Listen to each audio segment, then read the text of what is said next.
ఈసారి కేకేఆర్ టీంకి కీ ప్లేయర్గా ఎవరు ఉండబోతున్నారంటే నన్ను అడిగితే నేను అజింక్య రహానే అని చెప్తాను. చాలా ఆడ్ చాయిస్ కదా, ఎందుకంటే చాలా మంది రింకు సింగ్, ఫిన్ అలన్ అండ్ వరుణ్ చక్రవర్తి లాంటి ప్లేయర్స్ చెప్పొచ్చు. కానీ నేను రహానేని ఎందుకు చెప్పానంటే లాస్ట్ సీజన్ కూడా రహానేనే highest run scorer KKR team తరపున, అండ్ ఈసారి ఓపెనింగ్ కూడా చేయబోతున్నాడు. అండ్ సైద్ ముస్తక్ అలీ ట్రోఫీలో సూపర్ ఫామ్లో ఉన్నాడు.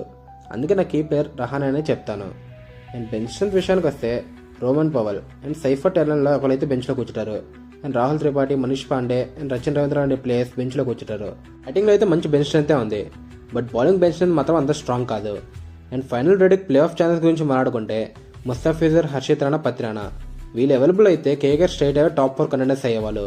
కానీ 3 కీ ప్లేయర్స్ మిస్ అవ్వడం వల్ల అండ్ బౌలింగ్ బ్యాకప్స్ కూడా లేకపోవడం వల్ల గ్రూప్ స్టేజ్లోనే జర్నీ ఎండ్ అవ్వచ్చని నా ఒపీనియన్.